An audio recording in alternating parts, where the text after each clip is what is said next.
So again with the pop, you know, the upstroke with the muting with the left hand. And then what happens is, again, this is barring the top three strings here. We kind of slide from here, the 7th fret,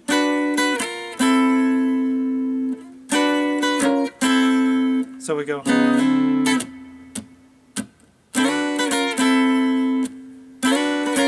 And I kind of slide into that. You don't have to. You could go walk it down. It just sounds a little more robotic when you do it that way. So it's.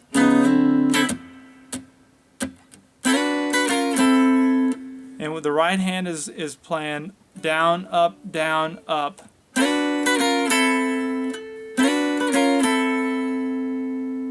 And not really muting anything. It's just kind of letting those strings ring out. So it's.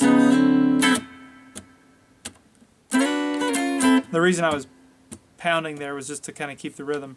And I do that when I'm playing too. It's almost easier, I think, to just kind of keep something going so you keep the momentum going. So then we return back to this part, which we've covered. Now we're going to go to the E part of the rhythm. We're going to take that same chord that we slid into, that D9. We're going to do the same thing, but instead of sliding in and most of your fingers being here on the 5th fret, we're going to slide everything up 2 frets and play them on so that most of your fingers are crammed in here on the 7th fret. Now if that's too difficult, you can do it like this, just the top 3 strings barred, whichever is easiest for you. And now we're going to mimic exactly what we did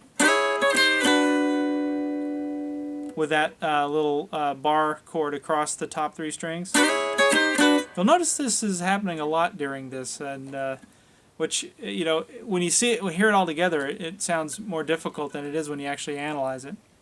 Now what I do is I take my pinky finger here and push down on the 9th fret to give it a little bit of, to be honest, I don't know what chord that is, but it gives it a little bit of a flavor. Actually, I think that's a D major 7th. So it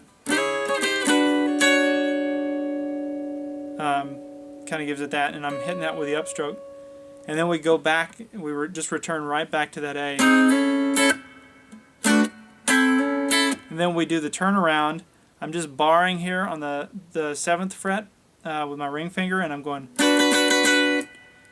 And that's just down, up, down, up, down. And those every one of those strokes rings out, so there's no muting with that. You want to play that as fast as you can while keeping the rhythm.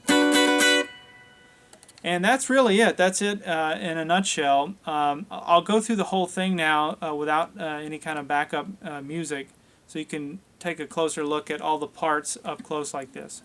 Here we go.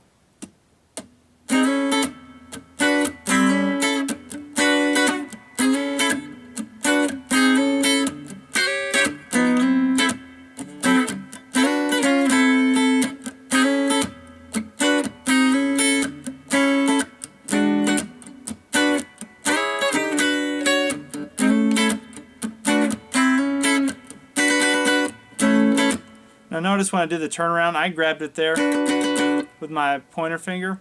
You could do it with your ring finger, your pointer finger, it doesn't really matter, whatever's easiest for you. Your ring finger is actually in place, but I don't know why. For some reason it's easier for me just to jump up and grab that with my pointer finger.